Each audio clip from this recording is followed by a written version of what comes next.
que toma relevancia en estos momentos a nivel país. Quisiera, por un lado, agradecer la relación que hemos tenido con el Comité de Hábitat y Vivienda del Colegio en Santiago, la labor de Adolfo López que lleva adelante esta invitación al conversatorio acá en Francia. Quisiera también anunciar que estamos preparando otros conversatorios acá en la delegación de Valparaíso.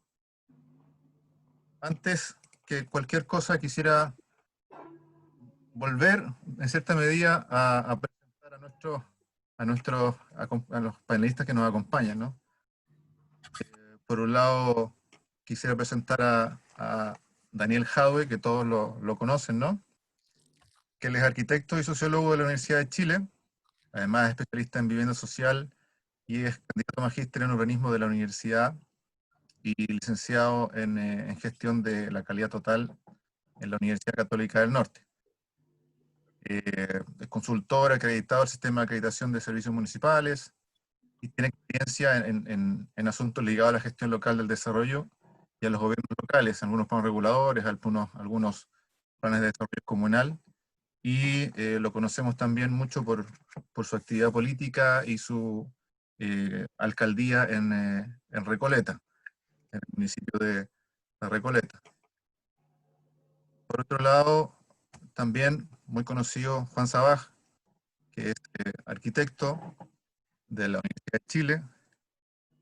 Junto a Mariana Sabaj comienzan la oficina ya por los años 84 y ha sido profesor también en la Universidad de Chile desde el año 94 a 2007. Ha desarrollado una diversidad de proyectos residenciales, industriales, comerciales, educacionales, oficinas y servicios. Algunos más importantes, también ha participado en algunos proyectos en la región de Valparaíso, la recuperación del Palacio de Cousiño, entre esos en la región. Por su trayectoria, tanto profesional como académica, el año 2002 recibió el Premio Nacional de Arquitectura, y el 2012 el Premio de Excelencia en la Universidad de Santiago, y el 2014 el Premio Brunet de Baines de la Universidad de Chile. Entre el 2003 y el 2006 ejerce la vicepresidencia y luego la presidencia del Colegio de Arquitectos de Chile. Y también quiero presentar a Raúl Araya. Raúl Araya también es arquitecto de la Universidad del Paraíso. Él es magíster en Arquitectura y Diseño de la Universidad Católica del Paraíso y tiene estudios de magíster en Filosofía de la Universidad de Chile. Es director y fundador de la Oficina de Arquitectura Borde Urbano en Valparaíso, y con proyectos de vivienda social con desarrollo participativo, con la rehabilitación patrimonial de la población obrera en Cerro Cordillera, o los proyectos Mapuche Nehuen Ruca o Kuno Cahuáscar en Viña del Mar y Villa Alemana. Actualmente desarrolla el campamento El Vergel, la microradicación Florida y la rehabilitación patrimonial del edificio Tazara, Liberty, en Valparaíso, además de algunas cooperativas de vivienda en proceso o en inicio de proceso. Raúl es quien principalmente llevará la conversación, entonces también cada cierto tiempo seguramente van a aparecer algunas preguntas de los que nos acompañan a través del Facebook. Entonces ahí vamos a ir como avanzando y comentando la conversación. Así que bueno, Raúl, tuya la escena. Muchas gracias, querido Claudio. Hola Juan, hola Daniel, un gusto estar con ustedes, un honor estar con tremendos arquitectos y tremendos personajes de la escena nacional, digamos, en distintos registros. Se me ha pedido que modere esta cosa, pero en realidad es como intimidante estar con ustedes, así que una cosa espero provocar... Es que tenemos mala prensa, pero... somos... Oye, y yo tengo mala junta. Sí, Claro, además. No sabemos qué es peor, la prensa o la Junta. Claro. No, pero yo me tengo asumido como mala junta, no tengo problema con aquello. Oye, Desde muy chico soy la oveja roja en la familia, así que no tengo problema. yo tengo harto amigos mala junta. Pero me siento muy orgulloso de mi relación con Daniel, muy orgulloso, muy contento. Muchas gracias. yo pensaba cómo iniciar una conversación de esta manera, que fuera como orientada a no, primero a no aburrirlos, porque me imagino que ustedes están como acostumbrados a debatir estas cosas y a mostrar un poco lo que han hecho a propósito de Recoleta. Y para no aburrirlo, le digo que nosotros estábamos, y esto perdonen iniciar con un comentario personal, pero estábamos iniciando el proceso de proyecto de recuperación de un edificio en Valparaíso, en la Plaza Echaurren, cuando nos detonó esta cosa de que ustedes se habían adelantado. Entonces fue como un dolor de cabeza en realidad, que avanzaran más rápido de lo que pudimos avanzar acá. Y es una cosa también que da cuenta de la dificultad de la ciudad para desarrollar proyectos. Ahora, evidentemente que ustedes tienen ahí un potencial, juntos son dinamita, digamos, entonces el desarrollo evidentemente que tuvo otro carácter y otro cariz, digamos. Entonces, en función de eso, yo pensaba cómo presentar a dos monstruos, digamos, en este tema, una cuestión que me convoca personalmente, pero que también convoca al colegio, en términos de lo que es cuáles son las preguntas que hay que hacerse hoy día con respecto a la vivienda popular, digamos, al desarrollo de proyectos diferentes, donde hay una serie de cosas que están cambiando. No solamente están cambiando porque las condiciones sociales, las condiciones materiales de existencia, como diría el compañero Jave, están cambiando, sino que están cambiando también las instituciones de cierta manera al interior de ellas mismas, y se desarrollan proyectos como lo que ustedes hicieron en Recoleta, orientados al arriendo. Están abriéndose las oportunidades o las posibilidades de hacer o de recuperar una tradición larga que tenía el país en términos de cooperativa. Están estas cosas más pequeñitas de las microradicaciones que serían tan buenas de conversar por lo pronto para todas las áreas centrales, para Recoleta por lo pronto, para Valparaíso también. Y en función de eso, se nos plantea el ámbito de preguntas, digamos, que es como que quisiéramos iniciar la conversación con ustedes, respecto a cómo, por un lado, la arquitectura y por otro lado, el gobierno local, el municipio, una escala del tamaño de una comuna. Difícil hablar de la ciudad acá porque coincide con otros límites, digamos, pero cómo a partir del municipio y de la arquitectura de pequeña escala, podríamos decir, cómo se plantea, cómo se motiva, cómo se origina la pregunta o la respuesta, o qué es lo que hace que detone esta necesidad o esta reflexión o esta necesidad de hacer proyectos finalmente ligados a una cuestión como el arriendo. Porque si uno mira todo el tema teórico, hay gente como Francisco Saavedra que nos dice, oye, necesitamos 100.000 soluciones de vivienda en arriendo, a recién empezar a discutir el tema de la especulación inmobiliaria. Cuando uno ve los proyectos, el de ustedes tiene una escala de 48, entiendo, el de acá de Valparaíso 24, estamos como lejos de del tema de empezar, pero es un signo, es una señal. ¿Cuál es el origen del proyecto? ¿Cómo se plantea? Abro la pregunta, cualquiera de los dos me puede responder en cualquiera de los registros, idealmente en el registro de la arquitectura y del gobierno local, digamos. Así que, por favor. Alcalde, el origen es suyo. Es que el origen para mí, es viejo, ¿ah? Si uno lo mira, yo cuando presentamos esto, estaba súper emocionado cuando lo habitaron las primeras familias. casi me puse a llorar en una entrevista en televisión. Y es porque esto es un sueño y una discusión muy larga. Si uno va a mi historia personal para atrás, esto está en mi seminario de titulación de la Universidad de Chile en el año 92, ¿no? Y está después en mi memoria y en mi tesis de grado para optar al título de sociólogo, en una tesis sobre la sustentabilidad de las políticas habitacionales y de suelo, desde la dictadura hasta los primeros 3 gobiernos de la Concertación. Y en todos aquellos estudios, uno llegaba a que la ciudad neoliberal, en términos de, voy a hablar en términos de urbanismo puro y duro, digamos, cuando Manuel Castells plantea que las ciudades son la expresión formal del modelo que las construye, ¿no? Y a partir de la Política Nacional de Desarrollo Urbano del 79, en plena dictadura, se empieza a construir la ciudad neoliberal, una ciudad entregada al mercado, una ciudad en donde el uso del suelo lo define fundamentalmente la rentabilidad de la tierra, y se dejan de lado cualquier elemento distorsionador del mercado de suelo que pudiera representar, por ejemplo, la planificación. Entonces se muere la planificación urbana y empieza la especulación a construir ciudad.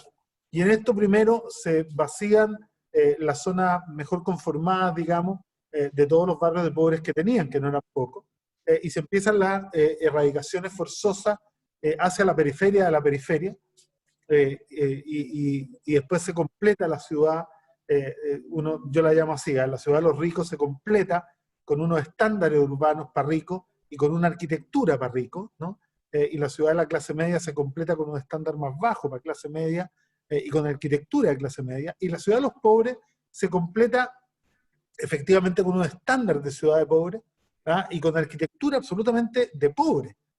Y se empieza a generar una ciudad absolutamente fragmentada, en donde, desde el punto de vista de la calidad de la vivienda, entendía la vivienda como un proceso, ¿no?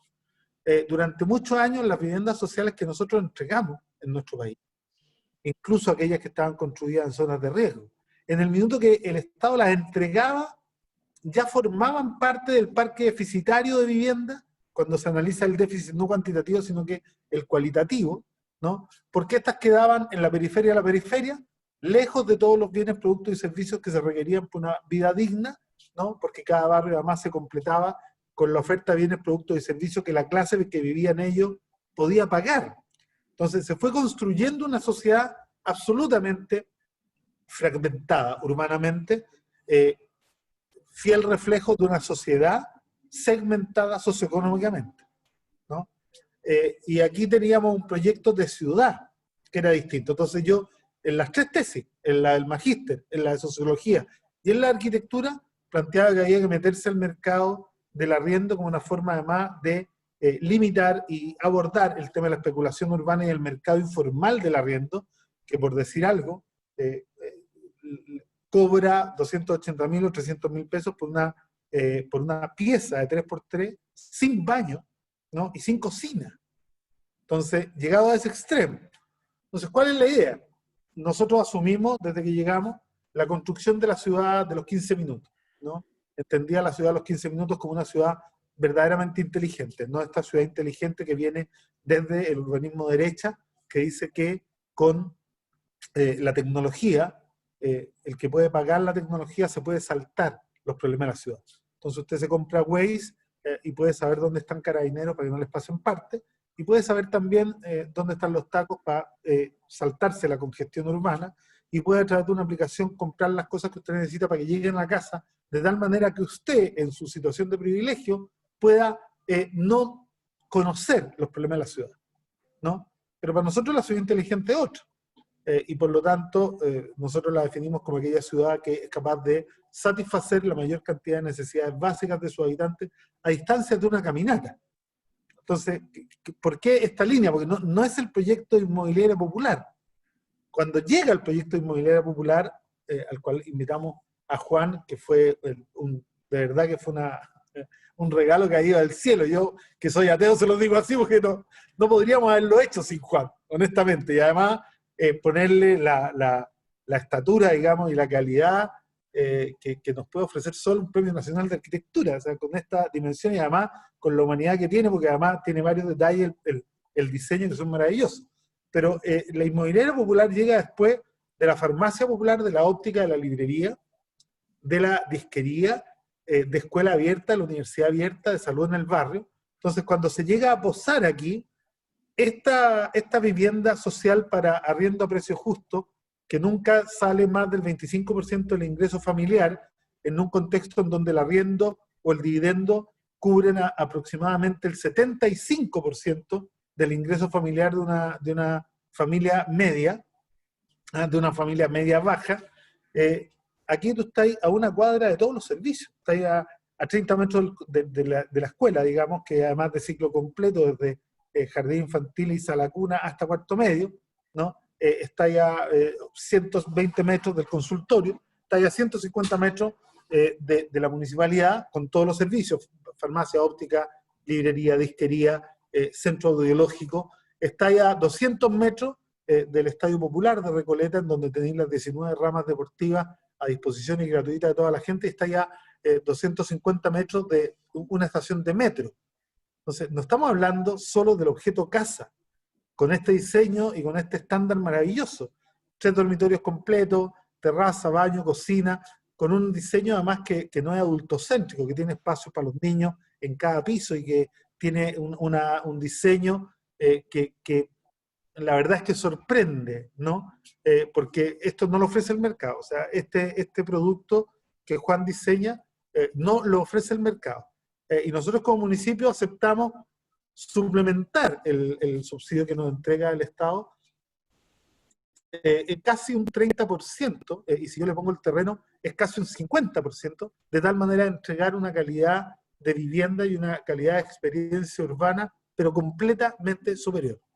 O sea, a 15 minutos, la gente que vive ahí hoy día, pagando entre 50 lucas de arriendo mensual y 140 el que más paga, dependiendo cuál sea el ingreso de la familia, tiene a distancia de una caminata resuelto casi todo lo esencial de la vida. Y por lo tanto, estamos además disminuyendo la huella de carbono de la comuna de Recoleta, ¿no? Y generando una ciudad integrada e integral.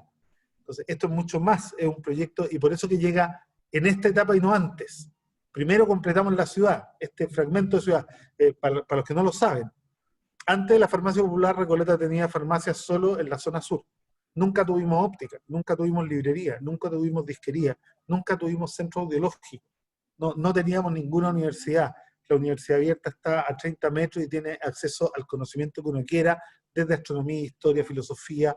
¿No? Está la escuela abierta, todos los colegios abiertos hasta las 10 de la noche, para que la comunidad pueda ocuparlo. Entonces, esto es un proyecto mucho más ambicioso que tiene que ver, efectivamente, y aquí la crítica para todos mis colegas, con la posibilidad de que los arquitectos nos metamos en política pública. ¿Ah? La política pública en nuestro país, la política está gobernada, y lo digo con mucho respeto por todas las disciplinas y los saberes, pero por puros ingenieros, economistas y abogados. Y eso no puede ser, colegas queridos. Bueno, a propósito para hacer el link al tiro, y estaba pensando cómo interrogar a Juan a propósito de esta. El alcalde despertó muchas cosas con las cosas que dijo. Sí, pues es que es interesante seguir la línea, y bien que lo haya explicado desde el punto de vista cronológico de las inquietudes a través de la investigación de las tesis, básicamente las tesis universitarias. Entonces te pregunto, Juana, tú en tu calidad de profesor universitario, a veces ocurre en las universidades que la arquitectura, y precisamente por lo que dice Daniel, no se aborda los temas de la arquitectura para pobres o las políticas públicas, y queda la arquitectura planteada como a un nivel de, como un arte, digamos, como una disciplina sofisticada intelectualmente, muy ligada a las artes, pero que poco aborda el tema más concreto de la cotidianidad, de la gente más pobre, digamos, más vulnerable, y menos aún en empezar a hacer como integración, digamos. De hecho, en la disciplina de la arquitectura está como súper diferenciado lo que es ser arquitecto de lo que es ser urbanista, entonces se fragmenta todo cada vez más. ¿Cómo lo haces tú, digamos, y cuál fue tu experiencia de vincularte a estos proyectos que son finalmente política pública de una u otra manera, digamos, esencialmente política pública, pero también que buscan ampliar el registro de lo que ha sido la política pública en los años desde la restauración democrática? Entonces, ¿cómo ocurre este fenómeno que está planteando Daniel, el recorrido de pensar la ciudad y la arquitectura desde la universidad? Mira, partí por plantear de que gran parte de estos problemas son bastante recientes. Cuando digo recientes, los últimos 30 años. Cuando yo estudié arquitectura en los años 70, era el tema universitario. Era un tema que por lo demás no era porque era plena época de la Unidad Popular, sino que venía toda la vida como política de Estado, el abordar la vivienda social. Y cuando nosotros entramos de primer año a sexto, en ese momento tenía 6 años la carrera de arquitectura, todos los años, todos los semestres, había un tema de vivienda social obligatorio. O sea, me tocó hacer al menos 10 proyectos en la escuela.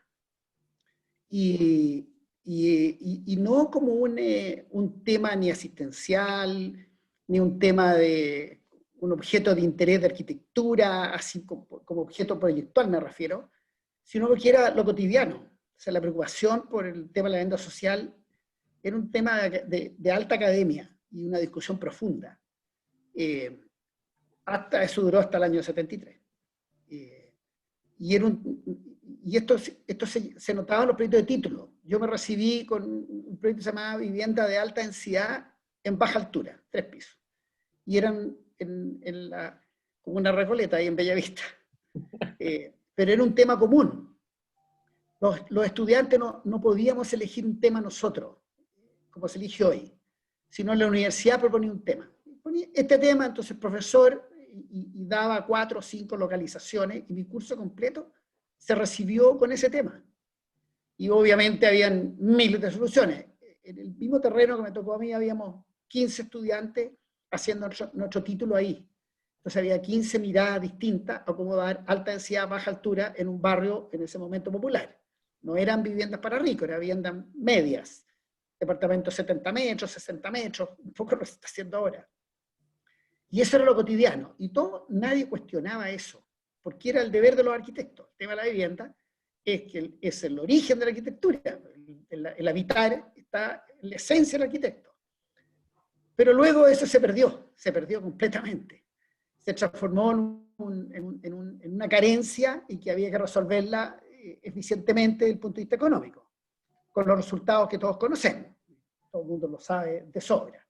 Que finalmente esto dejó de ser un tema de Estado y se transformó, así como se hace una represa, así como hay que construir vereda, hay que hacer vivienda social. Dejó de ser de los arquitectos. Y es un tema que no solamente culpa del gobierno de turno, sino que también de los arquitectos. Se abandonó.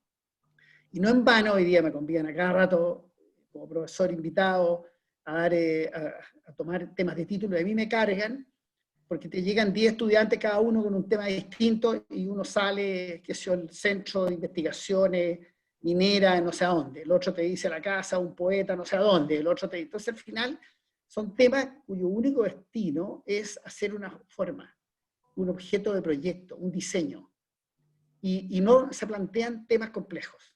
Y el tema de la vivienda social es un tema complejísimo, complejísimo, porque tiene muchos aspectos.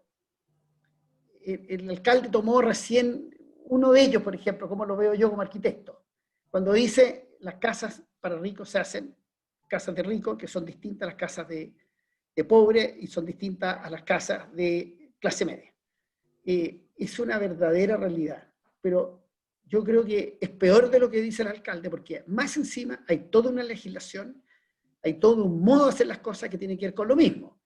Uno de los dramas que teníamos, el alcalde me ha oído muchas veces decir esto, cuando llegábamos a la obra, había una cosa mal hecha, uno quería corregirla y la respuesta era estándar serio, decía el constructor. ¿Por qué usted lo encuentra malo cuando esto es el estándar serio? Un día me empeloté y le dije, está bien, le dije, pero ¿por qué cuando le hacemos caso a los pobres tenemos que trabajar como pobres? Con recursos de pobre, con mirada de pobre, pobre la mano de obra, pobre la actitud, pobre los profesionales. Esta cuestión es revelante, de rebeldía me refiero. Produce un una enorme rabia, te fijas, ver que finalmente, aparte de todas las carencias y la falta de recursos, etcétera, etcétera, etcétera, más encima una mirada y un nivel de satisfacción pobre. Y eso habla pésimo. Cuando uno veía universidad, en esa época la Universidad de Chile, la llevaba firme, ¿eh? O sea, no, estoy hablando con mucho orgullo de mi época universitaria, el nivel académico increíble, el nivel de los estudiantes increíble, el nivel de discusión de todo tipo, política, intelectual, de deporte, increíble. Yo me siento un privilegiado absoluto de haber estudiado entre el año 69 y el año 75 en la Universidad de Chile. La problemática que había en ese minuto, una cosa increíble, a nadie lo dejaba indiferente. Y una discusión de alto vuelo. Y en ese momento nos apasionábamos con hacer vivienda social. No era un tema de mirada, no era un tema de pobre, era una mirada complejísima. Y que partía por irse a... En esa época se tomaron una parte de la universidad y se instaló un campamento organizado por el MIR, el 26 de enero, recuerdo, se llama 26 de enero. Y entonces nosotros teníamos ahí a 50 metros de nuestras aulas un campamento, como era dable en esa época, con un planteamiento político, una especie de panfleto que se instala ahí al lado, y era una problemática también. Y obviamente estaba la problemática ideológica que había detrás de un campamento de ese tipo. Pero el hecho concreto es que había gente sin recursos y que se tomaba algo por desesperación. Y había que hacer, entonces motivó los proyectos de un semestre completo, 2 semestres completos, de cómo eran, cuál era la solución para ello. Pero eso partía por un conocimiento directo del arquitecto al futuro usuario. Y esas cosas después se perdieron. Hoy día la arquitectura es un tema. A ti te ponen un tema de arquitectura y tú lo resuelves como profesional, con una vinculación bastante importante. Yo diría estos movimientos de participación que han empezado ahora último, llamo yo ahora último no porque partieron ahí, sino que hoy día son relevantes. Hace unos años no existía. Hoy día no se hace nada sin preguntarle a alguien y a Dios gracias la ciudadanía se ha empoderado de eso y por lo tanto todo exige participación, desde la casa rico a la casa pobre, todo el mundo. Nadie acepta hoy día que un arquitecto haga cualquier cosa y sin ir a preguntar si está correcto el permiso, si está haciéndolo bien, le miden las distancias, que no decía que estuviera pasando. O sea, hoy día la arquitectura entró derechamente a la mirada social del lugar donde está inserto. Y eso yo creo que es un avance que la gente, los arquitectos no lo hemos cachado todavía, pero es un avance gigantesco, porque nos obliga a pensar que lo que nosotros hacemos está en un lugar específico, y ese lugar tiene historia, tiene una comunidad que existe, hay una autoridad local, además de todas las variantes arquitectónicas, que todos los arquitectos las sabemos, no voy a hacer clase aquí de esto, las cosas que hay que preocuparse, pero ese aspecto no existía hasta hace pocos años atrás. Y hoy día está conquistado piedrazo limpio, y hoy día es un tema que francamente hay que preocuparse. Yo tengo varias obras que tengo conflictos, y estoy al otro lado, yo soy el malo, ¿te fijáis? Y eso lo hace a uno tomar conciencia. Entonces, ese es un tema. Y luego, cuando se habla del arriendo, por ejemplo, cuando ustedes hablan de cómo comenzamos, ya hay una tristeza en eso, porque uno dice, ¿por qué comenzar algo que no debió haberse terminado nunca? Quiere decir que algo en algún momento se interrumpió. Entonces, lo que hay que decir es, reanudemos el interés por hacer ciudades equitativas, ciudades integrales, ciudades donde se permita el desarrollo y el modo de vida en sociedad. Se produce el problema que hoy día todos nos quejamos de la delincuencia, el periodo que uno se demora en llegar al trabajo, en fin, todos los problemas que hay con la movilidad y los problemas que uno no conoce a la gente de los barrios, todos los problemas que hoy día vivimos tienen que ver con la ciudad se desequilibró. Eso no ocurrió, uno habla como los viejos, en mi época uno jugaba a la pelota en la calle con los vecinos del barrio, y los amigos de los vecinos del barrio. Las ciudades no tenían existía segregación, pero esta segregación feroz que trajo consigo un desarrollo acelerado en que la economía era el motor de todo y que el resto no importaba nada, lo que hizo fue acentuar un tema que tenía solución en esos años y había sido abordado bien. En los años 70 las condiciones estaban dadas para generar las ciudades que nosotros hoy día estamos aspirando 50 años después. Y finalmente, yo la verdad las cosas que le agradezco mucho al alcalde, porque siempre me tira flores, me da un poquito plancha, porque yo trato de hacer un poco perfil en esas cosas, y a mí yo sentí un privilegio que me convidaran. Sentí que volví a mi juventud, volví a los ideales de la juventud, en que uno tiene que hacerse cargo por un deber cívico, un deber profesional y un deber ético, de hacerse cargo de todos los problemas, y eso es un tema, lo estoy hablando como arquitecto, o sea, son deberes de los arquitectos, de hacerse cargo de la sociedad completa, no solamente los que tienen, también de los que no tienen. Uno tiene una labor de generar, de tratar de equilibrar lo que está desequilibrado. ¿Cuántas veces uno haciendo un proyecto, mira, aquí está descompensable, agregarle un poquito más por aquí? Es lo mismo pasa con la sociedad. Entonces, cuando se abre esta oportunidad y empieza este tema a entrar con fuerza, lamentablemente entrar con fuerza después que terminó siendo un drama, que todos los esfuerzos que se hicieron economicistas durante 30 años se tradujeron en que el problema ahora es más grave. Pues no solamente están las que no tienen casa, están los que tienen casa, que son pésimas o que están lejísimos, y hoy día lo tenemos más encima con una rabia y con una especie de frustración contenida por 30 años en que finalmente esas casas de pobres no resolvieron nada y la gente está peor que antes. Yo lo que me alegro muchísimo es que este cambio radical no solamente tiene que ver con una solución de dar una casa, sino que lo que decía el alcalde, resolver una forma de vivir. Y la forma de vivir, los humanos vivimos en sociedad y queremos vivir juntos. Y hoy día la pandemia lo ha demostrado. Y vivir juntos más con todo lo que necesitamos. Y además vivir felices y en equilibrio. Y no vivir picado porque hay cosas que no tengo acceso, que no puedo llegar. Y la cercanía y la accesibilidad al lugar tengo derechos. Y hoy día reclamo y el 18 de octubre lo prueba. La gente no está dispuesta a seguir esperando y le diga, no, si en el futuro va a haber un chorreo y algo vamos a agarrar todo. Sino que es un tema que la gente quiere hoy día beneficiarse de eso. Y en especial los jóvenes. Sobre todo con las comunicaciones, que ha sido una maravilla, que ha sido el motor de todos estos movimientos, en que dice, yo no estoy dispuesto a esperarme más tiempo, si hoy día puedo hacerlo ahora, y ¿quién me dice que no? Entonces, yo me siento muy privilegiado en esta materia, y lo tomé esta cosa como una especie de rejuvenecimiento, ya en mis años que yo voy a estar ya retirado, hoy día lo estoy pasando chancho, y muy contento de trabajar y muy agradecido con Daniel, y por eso digo con orgullo haberlo conocido, y la mirada que él tiene, la cual no tengo observaciones en términos de algún impedimento en absoluto, pensamos en algunas cosas igual, en otras cosas distintas, pero los dos estamos en una causa. ¿Y qué es eso? Claro, si uno atiende lo que dice Juan en este recorrido a propósito de lo que era la universidad y lo que es, coincide con lo que estaba planteando Daniel, digamos, respecto a la ciudad neoliberal, digamos, y la manera en que se ha implantado de forma brutal, digamos, esta escisión, digamos, de la ciudad para rico y la ciudad para pobre, digamos. Yo recuerdo perfectamente que en la Escuela de Arquitectura nos decían, no hay una arquitectura para pobre y una arquitectura para rico, hay arquitectura. Y claro, si uno entiende como el sentido de lo que es la arquitectura, uno tiende a tener coincidencia. Sin embargo, cuando uno ve la cruda realidad, digamos, la cruda realidad dice que hay ciudades para rico y hay ciudades para pobre, y esa cuestión es cosa de agarrar un lápiz sobre un plano de la ciudad y de escribir e indicar dónde está cada una. La integración de la ciudad no es un problema del mercado. El mercado funciona con sus propias articulaciones, y cuando se le pone encima, digamos, la matriz de la política pública, habitualmente además llega tarde. Entonces, por ejemplo, en el tema de la vivienda, que uno podría pensar que hoy día en Chile, hasta pensar en el derecho a la vivienda es una cuestión una cosa cuesta arriba.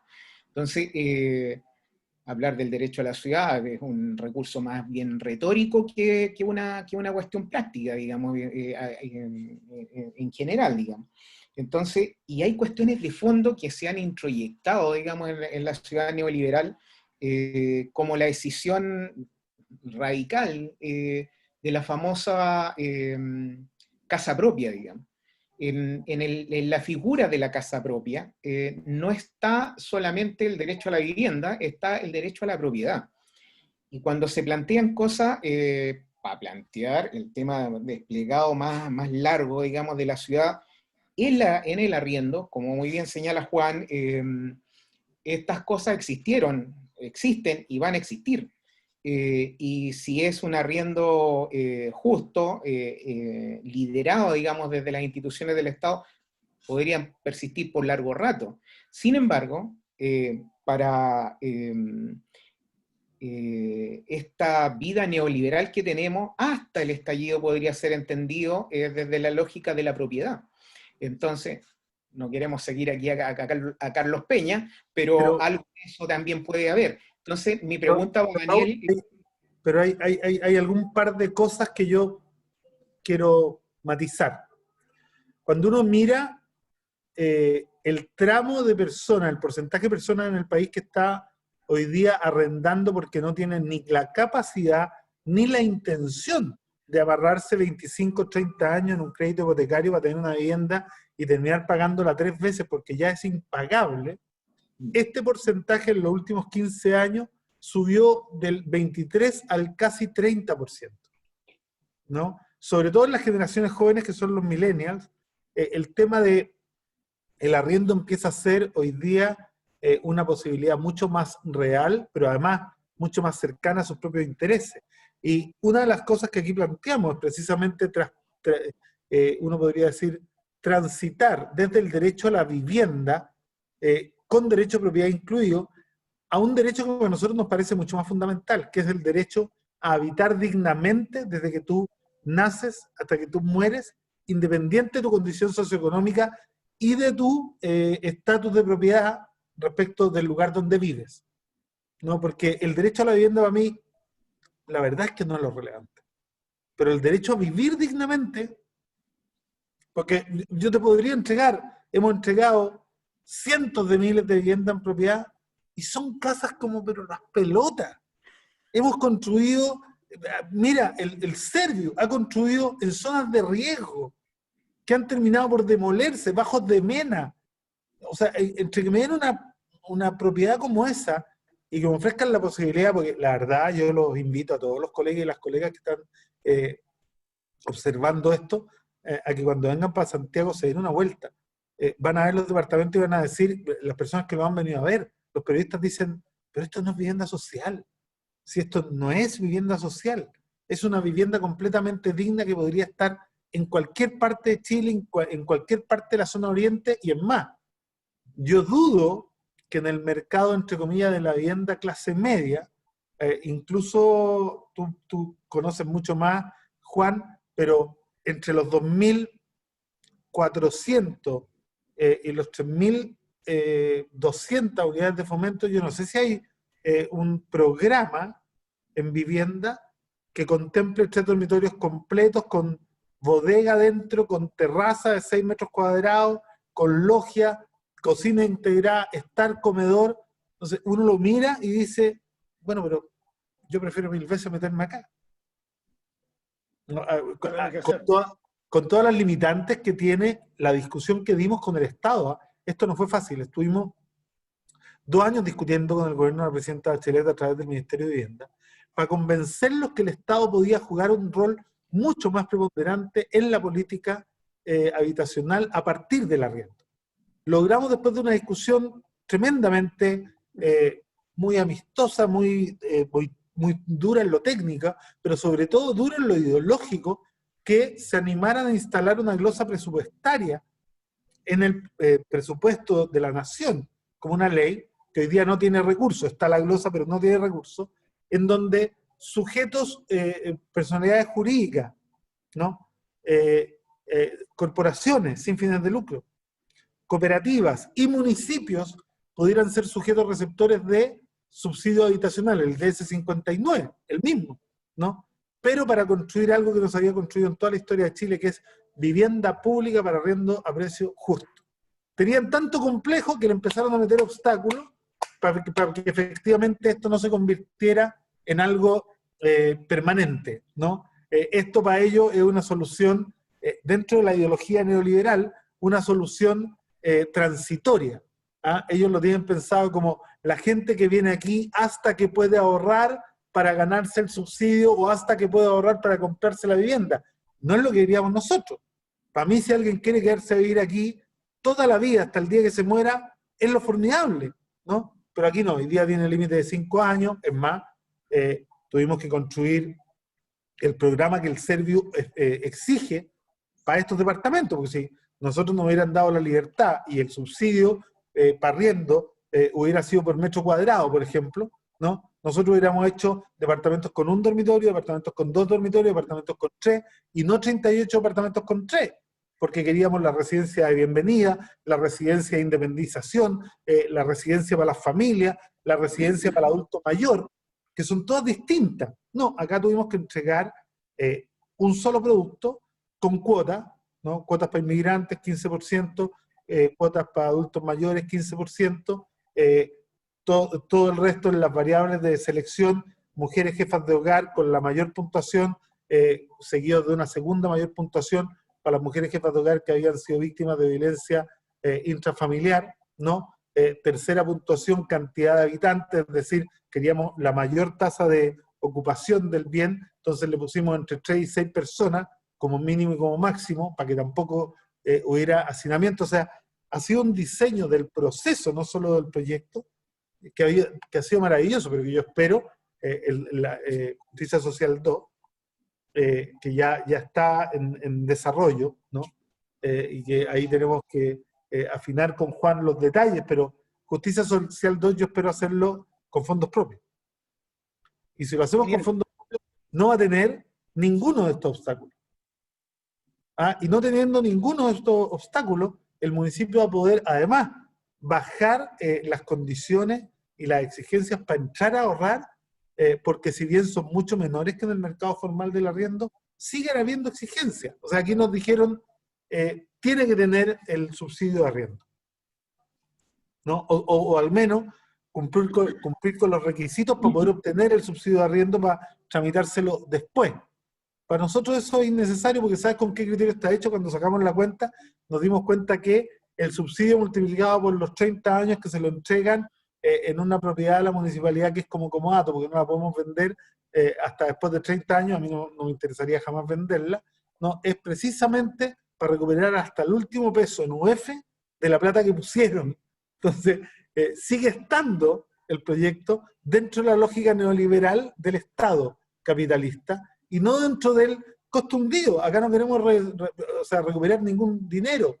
Nosotros no cobramos ni siquiera gastos comunes, porque nos interesa que la plata del arriendo sirva para pagar los gastos operacionales de la oficina municipal que está ahí, como administradora del proyecto, de tal manera de evitar que se deteriore, de cuidarlo, de fiscalizar el cumplimiento de los contratos y el manual de convivencia, y con eso nos damos por pagados, costo hundido. No esperamos recuperar ni un solo peso, porque además es capital municipal, son 1.500 millones de pesos en patrimonio municipal que hoy día están ahí.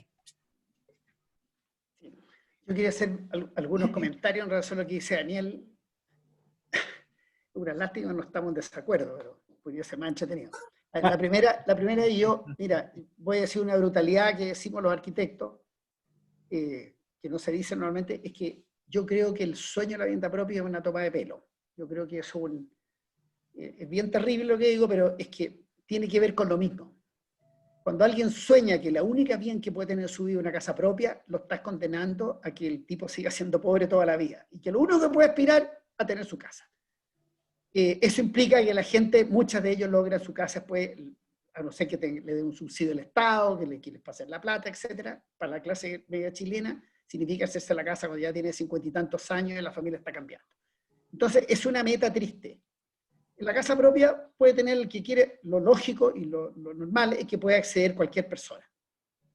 El tema entonces, ¿por qué lo comento esto? Porque el arriendo de alguna manera lo que hace es reconocer que uno no necesita una casa propia, sino que lo que necesita es una casa para la época de la vida donde uno está. Entonces, de alguna forma lo que hace el arriendo es reconocer la enorme movilidad que hoy día la gente a la cual aspira. Yo no digo que exista, sino a la cual aspira. Una persona joven que se va de la casa, ¿dónde va? No se puede ir porque no tiene la plata, se queda en la casa de los padres. Si uno pudiera encontrarle un lugar que con poca plata, con un amigo se junta o bien se la arregla solo, podría tener. Y a los 3 años se va a otra y deja de ser entonces el sueño porque está resuelto. O sea, si uno se armara una lógica de renta en general, de vivienda que estén acomodadas a la etapa de la vida que uno está, a lo mejor la vivienda propia puede ser la última de la vía, que a lo mejor no va a ser necesario, o a lo mejor una segunda vivienda en la playa. Uno pudiera entender eso, que es más difícil y no tiene mucho sentido tampoco transformarla en un nivel aspiracional así porque también puede ser por la vía de la arriendo. Entonces, a mí me parece que es como mucho más justo, o sea, pensar uno dice el Estado que tiene recursos limitados, o dice que tiene recursos limitados, que tiene tierras propias.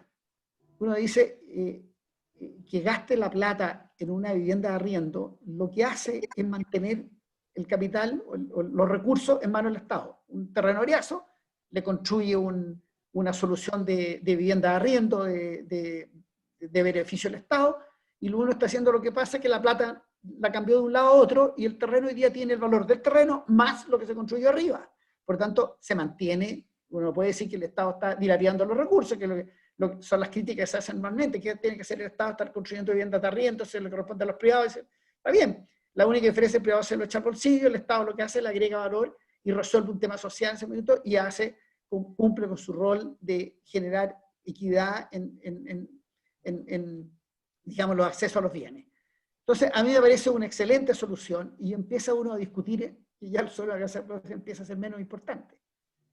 Porque le permite a la persona desarrollar su vida y encontrar vivienda en cualquier etapa de la vida en que él esté, y que la vivienda no sea un problema. Si un tipo viene, se compró una vivienda después de mucho esfuerzo, a los 10 años la casa le quedó chica, le quedó mala, mejoró su nivel de ingreso, no la puede, digamos, quiere una casa un poquito mejor, más grande, o en otro lugar, porque cambió el lugar de trabajo, empieza a ser un problema también la casa.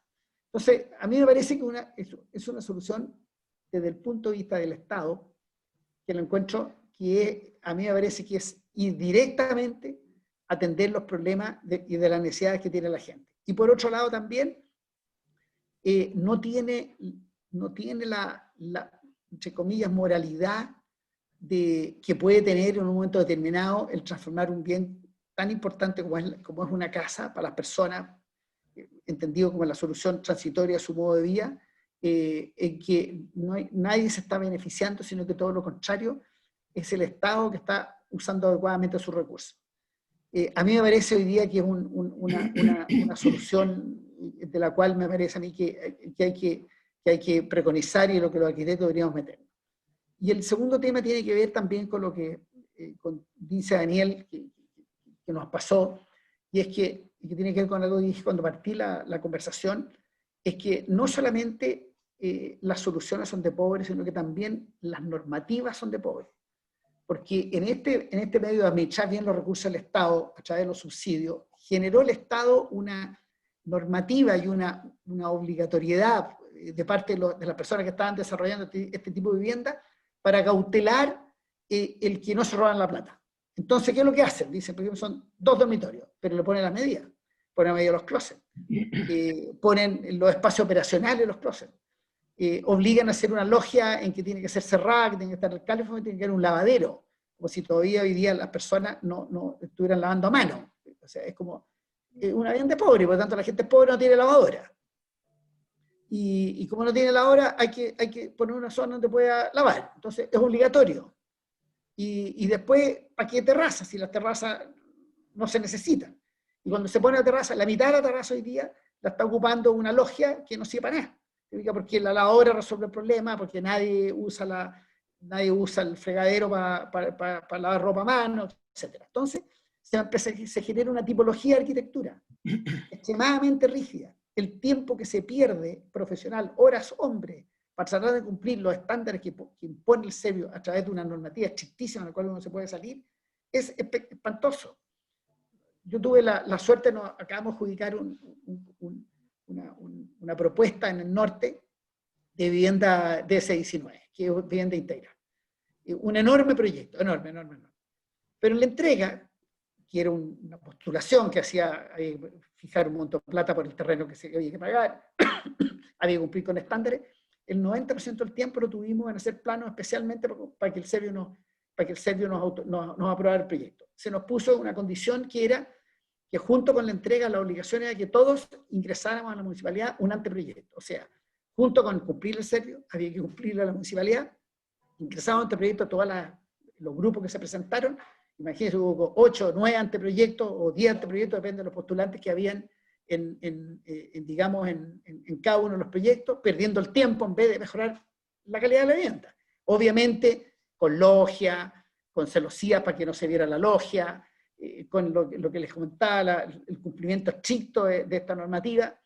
Y uno trataba de decir hoy en día, ¿para qué me piden a mí 3 dormitorios cuando a lo mejor necesito solo uno y el resto pueden ser paneles?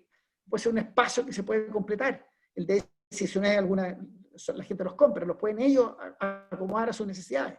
Entonces, hay detrás de esto también no solamente una actitud y una mirada así nacional frente a la pobreza, sino que también hemos generado un Estado y una normativa y una reglamentación que también condena a tener productos de muy mala calidad. Esto que dice Daniel de que si hubiéramos querido hacer mixtura no podíamos. ¿Por qué? Porque el DS49 no lo permite. En el caso del DS19 tenía que tener la misma cosa, tanto para discapacitados, tantas unidades para departamentos, digamos, para vulnerables, etcétera, etcétera, en todos los pisos, etcétera. Pero es lo que se dice un reglamento hecho por un burócrata para evitar que la gente o se robe la plata o lo hagan mal, o esta pobre gente, que son todos pobres por supuesto, hay que cuidarlo porque son pobres y son ignorantes. Entonces, todo al final es un tema muy frustrante y es la pelea que hay que dar hoy día. Que los arquitectos nos hagan los encargos, nos digan que hay que hacer viviendas, que hay un subsidio, que es para arriendo, o si se quiere vender, y en las cuales nos dejen a nosotros buscar la solución a través del conocimiento cabal de la familia que va a habitarlo en el futuro. Y esa es, como bien dice, la tarea que queda. Claro, precisamente porque esta es una tarea inaugural, novedosa, de recuperación, por cierto, de una cosa que había estado antes en la historia. Y como muy bien dice Juan, que a propósito de hacer proyectos para Servio, se gastan más horas profesionales en responder el aparataje institucional que en pensar los proyectos arquitectónica urbanamente. Entonces, a propósito de estas dificultades de la operación, que por un lado van el aparato ideológico normativo, digamos, con su línea de normas institucionales, y por otra parte las limitaciones permanentes de los recursos, aún así hay esfuerzos como los que ustedes han hecho a través del tema del arriendo. Hoy día se están recuperando ciertas maneras de abordar el tema de las viviendas cooperativas, digamos, en la cual también apareció una resolución para compra de terrenos en áreas centrales. Hay una serie de dinámicas que van como a contracorriente, uno diría, del camino principal que la propia institucionalidad demanda o instala, digamos. Entonces, en esa lógica, Daniel, ¿cómo ves tú desde el gobierno local las maneras de salir de este entrampamiento permanente que impone la institucionalidad? ¿Qué medidas con el arriendo, con las cooperativas, con la microradicación, con otras figuras habidas en desarrollo o por inventar aún, tú generarías o cómo dinamizar esto para que los debates sean más productivos en este tono y no el debate si la cuestión tiene el itemizado número 325-422, y gastar las horas profesionales en proyectos y no en normativas solamente. Las normativas hoy día son complejas, pero se pueden cumplir, pero el desgaste que requiere esa cuestión impide esta otra generación, que son los debates, creo yo, por lo menos, más interesantes. Entonces, ¿cómo lo ves tú, estas instalaciones nuevas, o cómo tú dinamizarías este tipo de iniciativas, digamos? Porque, por lo demás, me imagino que estás tratando de replicarla, digamos, que es el gran pero de todos los proyectos pilotos, que no se replican. La respuesta es súper sencilla, mucho más sencilla de lo que todos nos creemos. Autonomía igualdad ante la ley en financiamiento para todos los municipios de Chile. Porque todos estos problemas de enfrentar la burocracia a un Estado central que actúa como instrumento de dominación de clase, las tenemos porque efectivamente para hacer cualquier cosa le tenemos que ir a pedir plata a ellos, ¿no? Claro. Pero la verdad es que si los municipios, por ejemplo, yo les voy a dar un ejemplo básico. Yo tengo 222.000 pesos por habitante al año en Recoleta, ¿no? Las Condes tiene 1.300.000 pesos por habitante al año en Recoleta. O sea, si a mí me dieran el per cápita de Las Condes solo por un año, yo pasaría a administrar en Recoleta 30.000 millones a 167.000 millones. Con 167.000 millones en Recoleta, yo puedo comprarme todos los terrenos que yo necesite y puedo construir todos los proyectos de inmobiliaria popular que necesite y podría además tener la economía bullante sin tener que ir a mendigarle ni al gobierno regional ni al gobierno central que me pongan en un subsidio y que para cumplir el subsidio tengo que hacer lo que ellos me dicen, y que para tapar un hoyo tengo que además cumplir con las especificaciones que ellos me dicen y además contratar seguramente la empresa que ellos me van a contratar, porque parten de la base de que, de que ellos lo hacen todo bien y de que los municipios tenemos tan poca capacidad técnico-política y además somos tan corruptos, digamos, dicen ellos, que nos podemos fundir la plata. Esto parte de una brutalidad, ¿no? En donde la distribución de potestades, atribuciones y recursos está distribuida de una manera absolutamente centralizada, en donde el Estado central se gasta el 80% del presupuesto anual, las regiones el 8% y las municipalidades el 12%. Y además con una asimetría tan brutal que nos limita en nuestra capacidad.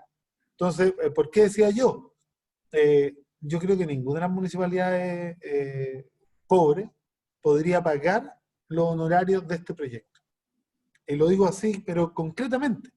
Entonces, aquí es cuando el aporte de Juan no solo en lo técnico, en la experiencia, en el diseño, sino que además hay que decirlo, aquí hay lucas metidas de una oficina privada porque el Estado no es capaz de hacerlo.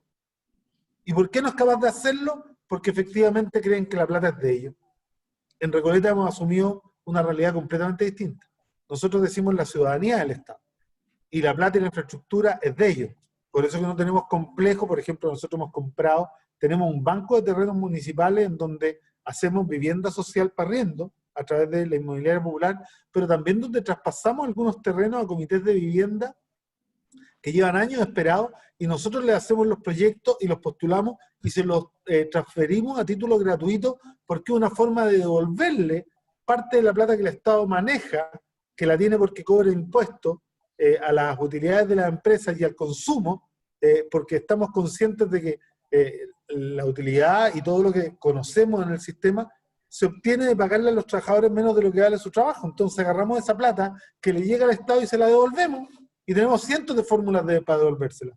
Comprarles terreno, hacerles vivienda para disminuir el costo de los arriendos, o hacer farmacia popular para disminuir los costos de los remedios, o hacer óptica popular para disminuir los costos de los lentes. O sea, el fin de la municipalidad, desde la perspectiva del programa del Partido Comunista para los gobiernos locales, porque esto está contenido en el programa de Luis Emilio Recabarren de 1920, o sea, no es algo que hayamos inventado nosotros, ni que inventó ni Jaude, ni Sánchez en La Ligua, ni Zavala en Diego Almagro. Este es el programa de gobierno. ¿A qué nos dedicamos? A abaratar y simplificar la vida de las personas. Ese es el rol que el municipio juega, ¿no? Entonces, si tuviéramos igualdad ante la ley, si tuviéramos una línea de la pobreza municipal que el Estado asegurara, como decir, por ejemplo, el presupuesto, no pensemos en el de Santiago, que sería mucho pedir, ¿no? Pero pensemos en el de, no pensemos en el de Las Condes, pensemos en el de Santiago, 650.000 pesos por habitante al año.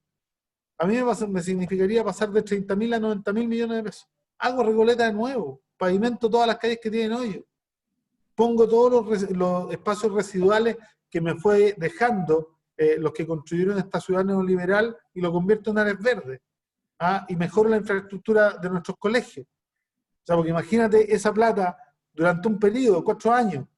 Aquí nosotros sacamos este proyecto en tiempo récord, se los digo, 2 años y medio, desde que lo lanzamos hasta que lo entregamos, y porque estuvo la pandemia de por medio, si no lo hubiéramos entregado en 2 años, ¿no?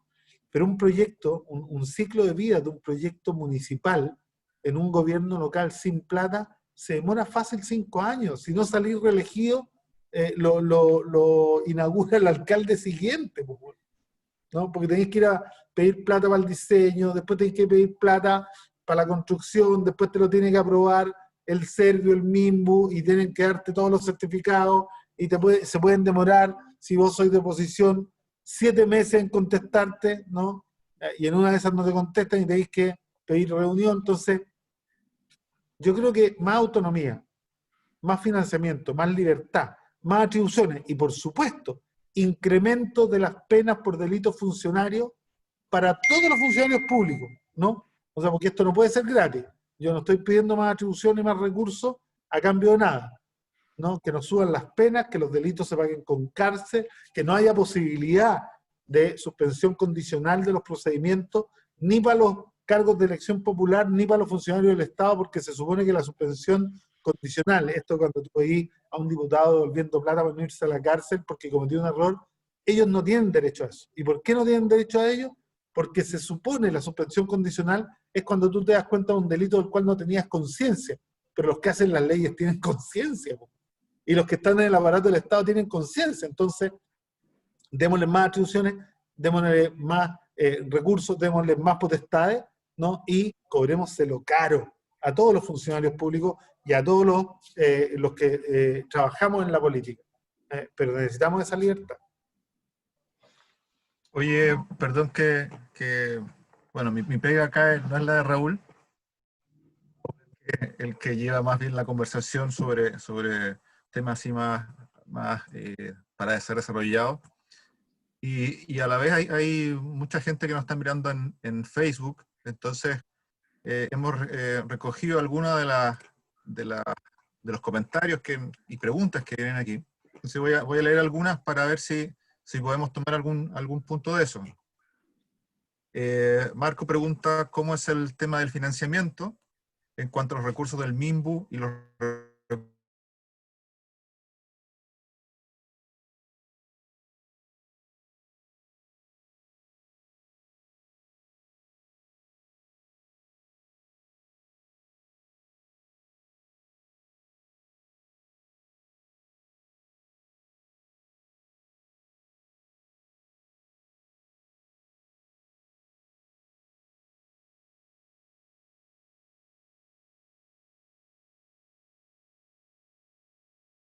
respecta un proyecto del presente alcance en función de una ciudad justa y además a partir de la crisis actual, sobre todo en regiones, por ejemplo, Valparaíso, Viña del Mar, sus campamentos. Y ahí me liga esto a un comentario de Iván Melillán que dice: ¿qué me pueden aconsejar para un comité de vivienda indígena? Somos de Viña del Mar.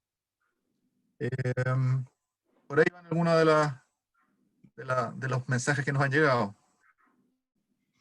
Abro la posibilidad de... Yo solo parto aclarando el tema del financiamiento.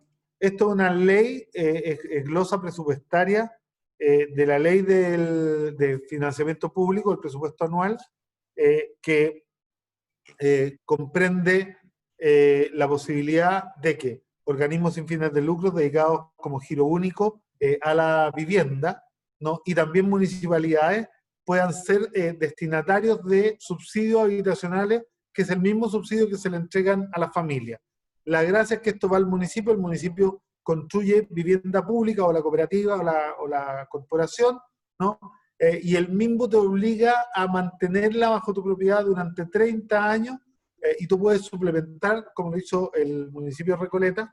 En el caso nuestro, además, en este primer proyecto, el Servio nos transfirió a título gratuito un terreno que teníamos aquí al frente de la municipalidad, que tenía una bodega antiquísimo del Servio, que estaba lleno de papeles de hace 50 años y que nadie venía ni siquiera a revisar. Los convencimos de que era bueno para este proyecto. El director del Servio de la época encontró formidable la apuesta, ¿no? Porque además él era muy sensible en tema de que aquí nosotros hay otra cuota protegida, nosotros dejamos el 10% o el 15% de esta para personas de otras comunas, ¿no? Pero que trabajaran en Recoleta o en las comunas aledañas. Esta es la visión de ciudad, o sea, si usted se quiere venir para acá y vive lejos, pero trabaja aquí, venga, y nosotros le damos más prioridad por eso. Pero esa es la forma de financiamiento. Entonces, está evaluado el terreno como en 300 millones de pesos, 250 casi el aporte municipal adicional para mejorar el estándar, y 1.000 millones del subsidio habitacional, 38 subsidios. Bueno, las preguntas hoy abren miles de caminos, ¿eh? La primera, comentarte Claro. que los arquitectos no debemos nunca olvidar que nuestro dueño no es el que nos paga, ni el que nos hace el encargo para un uso comercial, sino que hay que pensar siempre en la gente que habita. O sea, finalmente, eso es nuestro destino. Y eso implica que uno tiene que tener un cabal conocimiento de quién va a habitar la vivienda que uno está haciendo, en el caso de que es una vivienda. Entonces, cuando la gente desprecia las ciencias que permiten entender al hombre, la verdad la cosa es que está perdido, y se transforma la arquitectura finalmente en una especie de pasarela de vanidades en que cada uno está tratando de ser un objeto bello por sí mismo. Pero también hay que entender, a mi juicio, que la belleza es un derecho humano, el acceso a la belleza. O sea, por lo tanto, lo que nosotros hacemos por naturaleza tiene que ser bello, porque la belleza está relacionada con la perfección, con la calidad. Pero hay que entenderla siempre como un defecto, como un efecto, no como un objetivo. O sea, si uno pretende hacer algo que sea bello por sí mismo, al final lo que está haciendo es proyectarse uno solo, y sin entender de que uno no trabaja para uno, sino trabaja para quién va a habitar las viviendas. Entonces yo creo que esas escuelas de arquitectura no pueden producir buenos arquitectos con ese planteamiento que hay detrás. Nosotros, como te digo, tuve el privilegio de ser educado en una universidad, universidad pública, en la cual el objeto siempre era el hombre. Y nuestros cursos, y yo no sé si hoy día existen, los cursos que teníamos los primeros años, dentro de los ramos más importantes estaba la filosofía. Me tocó a mí estudiar todos los clásicos griegos en segundo año de universidad. Eran otros tiempos, otros años, otras inquietudes. Pero uno, si tiene claro lo que es un arquitecto, si no lo enseñan, tiene que buscarlo y entenderlo. Ese es un tema en el cual no podemos olvidarnos. Y es lo que le permite a uno las sensibilidades para entender las cosas. Yo he tenido la suerte muchas veces de recibir encargos que para uno también son un privilegio. Ahí en Valparaíso nos tocó hacer un par son 3 sedes para el DOC, en las cuales nunca lo que primaba era entender que la educación tenía que estar asociada al lugar donde estaba. Y todas las sedes que se hicieron están muy vinculadas al espacio, y considera el espacio público que está al frente de ellas como una prolongación de la vida universitaria. Porque efectivamente en la educación hay que hacer entender que los profesionales somos parte de una sociedad y nos debemos a ella, y la enseñanza tiene que estar absolutamente en función de las comunidades en las cuales se inserta. Eso no tienen que olvidarse los estudiantes de arquitectura jamás. Y el que hoy día la arquitectura haya dejado de ser un tema, perdón, la vivienda social dejar de ser un tema, también tiene que ver con la vanidad, porque tiene poco glamour. Pero parte del poco glamour que tiene es que también hay que meterle en la cabeza al Estado de romper las condicionantes de diseño que le impone a las propuestas de arquitectura, y dejar de mirar la arquitectura de vivienda social como una solución habitacional para gente pobre, sino que mirarlo como un encargo. Hay gente que tiene estos recursos, muchas veces el mundo industrial, por ejemplo, que me ha tocado hacer varias cosas, está clarísimo. Uno tiene, esta es la pata que hay, este es el terreno que hay, pero además esta es la condicionante. Entonces uno se devana los sesos tratando de entender que el proceso industrial, porque uno no puede modificarlo, porque obviamente es un proceso que tiene otra lógica, cómo generamos un envolvente de arquitectura y un acondicionamiento para los trabajadores que ahí están. Y por lo tanto, esa misma lógica, ¿por qué no la estamos empleando en la vivienda? Porque uno dice, mira, aquí hay una persona, una familia, que tiene estos recursos, que está en este lugar, ¿qué es lo que hay que hacer para ello? Y esa pregunta que la queremos hacernos los arquitectos, hoy día necesitamos grados de libertad para eso. Aquí en la pasadita se toca un tema de centralismo, que yo creo, también lo he dicho muchas veces, que nosotros vivimos una especie de Chile que es una ciudad-estado, Santiago. Es como las polis griegas, en que todo lo que se resuelve en una ciudad-estado, que es Santiago, desde el centro, eso se traduce y se manifiesta en todos los ámbitos de la administración pública, y también en la mentalidad de las personas. Yo diría que esta especie de reivindicación que tienen las regiones también es reciente.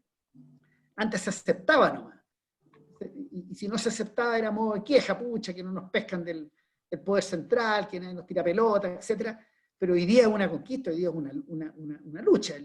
Una lucha hoy día de la región de hacer valer sus derechos de autonomía y de algunos grados de libertad. Hay que ver ahora si el poder central, que es el apetito de todo el mundo político, alguien esté dispuesto una vez que llega ahí de ceder también espacio de libertad. Cuando uno dice, por ejemplo, vamos a hablar de cómo se llama, de las regiones, con los gobernadores, hay que ver si el gobernador, ¿quién va a manejar el Servio local? ¿Lo va a manejar el Servio Santiago o lo va a manejar desde la región?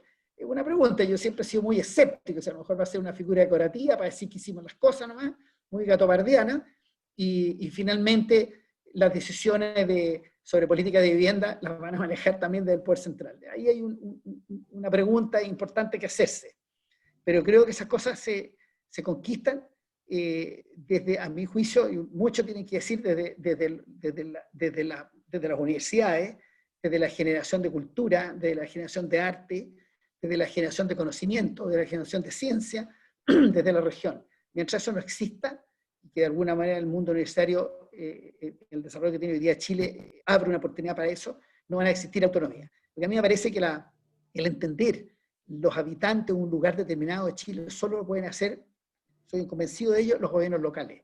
Y el gobierno local, primero, el que está ahí en las patas de los caballos, son las alcaldías.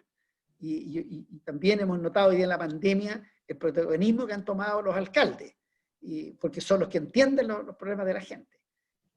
Y por lo tanto, ahí es donde debemos estar los arquitectos. Te fijas en nuestro mundo universitario local, en nuestros gobiernos locales, en generar conocimiento desde las comunas y desde las regiones, de generar cultura, de generar arte, de generar belleza, porque somos los que tenemos la sensibilidad del ambiente local donde viven.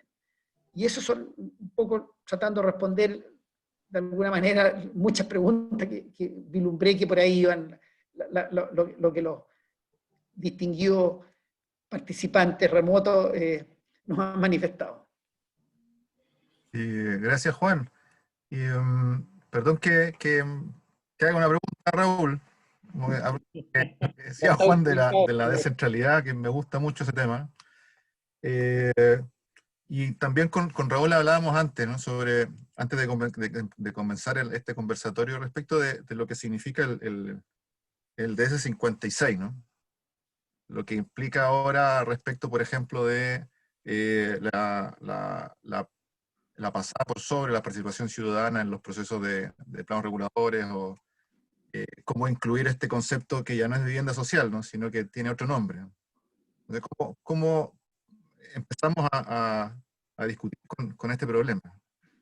¿Cómo lo ven? A mí me parece que hoy día no es posible hacer nada sin participación ciudadana. Lo que hay que buscar son los canales, lo que hay que perfeccionar, son los canales. ¿Cómo hacerlo? ¿Cómo hacerlo para que esto no sea capturado por un grupo de interés de repente oculto bajo una premisa de una causa justa, por ejemplo, y lo que hay detrás son cuidar intereses? Eso se ve muchísimo en este tema de la agenda social, por ejemplo, un tema que el temor que generó cuando partió el proyecto de justicia social, la polémica que se armó porque la gente veía con temor la posibilidad de que le llevaran gente de otros orígenes y de otras culturas o distintos a vivir al lado de sus barrios. Entonces la gente lo miró como una especie de invasión, lo cual es tristísimo porque de alguna manera lo que te habla es temor a los pobres por un lado, y otro por temor a la gente distinta, y otro por temor a alguien que no es de tu círculo. Sin considerar que en el entorno de justicia social no vive nadie con plata. Claro. Pero yo lo digo por la polémica Sí. alcalde que generó. Yo siempre contaba que yo iba es decir, debo haber estado en unas 15 programas de radio, en vivo, y qué sé yo, y en televisión, etcétera, etcétera. Y siempre la pregunta era de ese tipo. ¿Y usted cree que la gente pobre puede vivir ahí? ¿Y usted cree que no va a haber conflicto con los vecinos? Era lo único que le interesaba. Nadie estaba preocupado de que había un problema que se estaba resolviendo. Nadie entendía que una ciudad que no es equitativa, que no es armónica, es una bomba de tiempo. Nadie entendía eso, nadie se daba cuenta que la calidad de vida se deteriora. O sea, eso que hoy día uno tiene que estar encerrado en las casas, yo que vengo de una generación que jugábamos en la calle y con el que teníamos delante, y no preguntábamos de qué barrio venía, caer hoy día que la gente no sale a jugar a las calles, la gente vive encerrada en sus casas, no entender que eso es el resultado de la ciudad que tenemos. O sea, esta inequidad absoluta se traduce primero en un temor hasta el vecino, aunque sea de su mismo nivel. Entonces, era bien curioso eso que ocurrió, eso es lo único que les preocupaba, pero así como el tema del feminismo entró en Chile, pero como un cañón, también entraba esto como un cañón. Hoy día ya nadie está hablando, y créanme que ganarse una propuesta hoy día de S19 es a puñetazo limpio, por la cantidad de gente que postula. Y ya hoy día están invitando, o sea, todas las oficinas formales están trabajando en eso, o sea, hoy día pasó a ser un tema.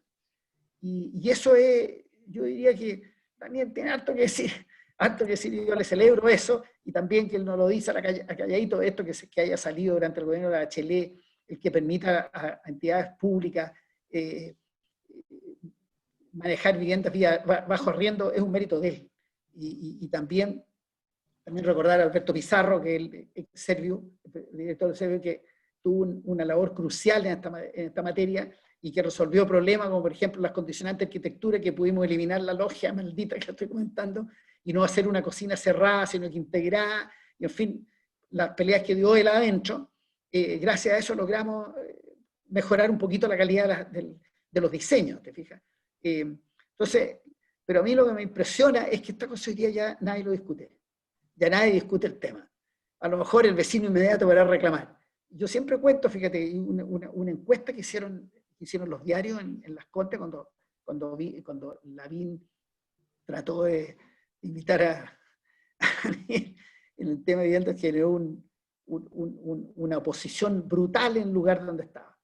Pero era tan cruda la realidad que mostraba la prensa, era tan impresionante oír los argumentos de la gente que daban de por qué no había vivienda social, que produjo una especie de reacción adversa. Hicieron una encuesta y más del 80% de la gente de Las Condes estaba de acuerdo con la vivienda integrada. A mí eso me abrió los ojos, de que hay ideologismos detrás, que hay temores absurdos, insensatos, y esto era porque de repente entrevistaban a una persona modesta que era uno de los posibles postulantes. Entonces decía, pero ¿para qué se preocupan si yo vivo hace 30 años aquí, si yo trabajo en ANA aquí, y este es mi vida? ¿Y por qué yo trabajo en sus casas y no voy a poder vivir cerca? Empezaban testimonios de ese tipo, que era impresionante. Hubo otro que era mecánico y que trabajaba ahí 30 años, y otro que era, qué sé yo, jardinero. Entonces dice, ¿y por qué no puedo ir aquí? Si yo aquí trabajo, todos me conocen, conozco al patrón, soy amigo de ellos, ¿por qué se preocupa que yo viva cerca? Y esa, contrastado con alguien que decía, no, que van a llegar los drogaditos, que va a llegar va a haber violencia, nos van a robar todo, van a llegar los ladrones, contrastado con que el postulante era justamente alguien que estaba en su casa hacía 30 años, nunca se había robado nada. Bueno, eso provocó una reacción adversa. Pasó lo mismo en el feminismo, que de repente entró así, ya nadie discute, un tema ganado. O sea, hoy día ya quedan, por supuesto, las luchas con mentalidades y con los medios normativos, y con las costumbres y el arrastre cultural.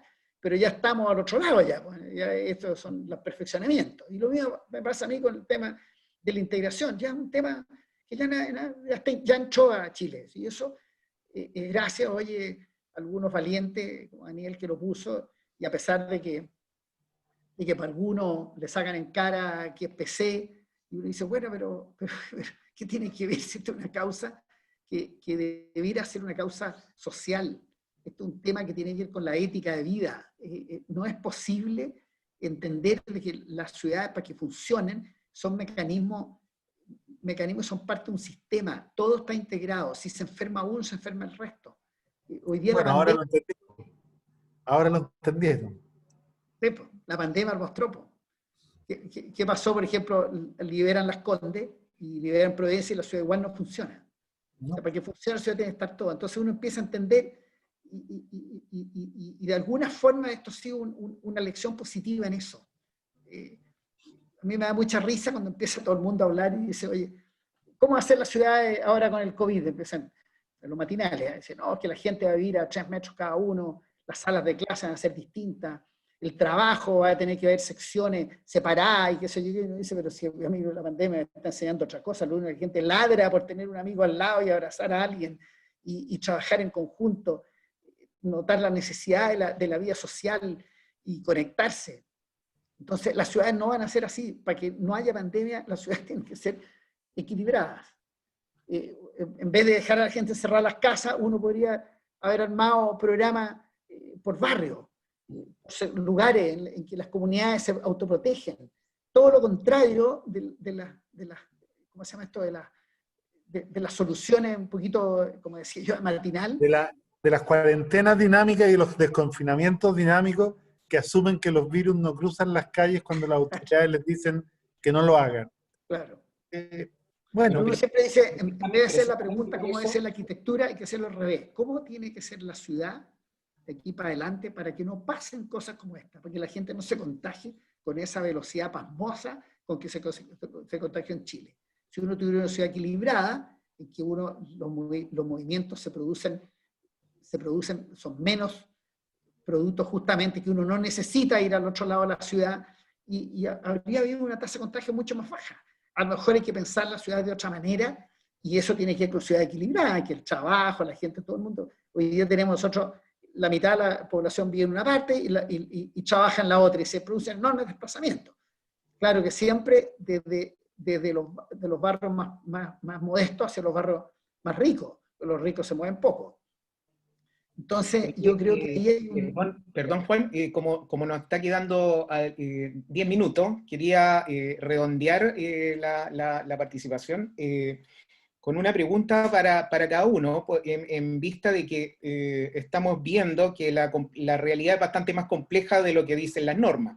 Sin embargo, con las normas es como se regula todo, digamos. Entonces, y esta necesidad de hacer los cruces interdisciplinarios como estaba de moda hace un tiempo, para entender la complejidad de la realidad, y dado que las normas siempre vienen detrás, digamos, de lo que está pasando cotidianamente, una pregunta para Juan, dado su condición de arquitecto y la experiencia que tuvo a propósito del proyecto de Recoleta.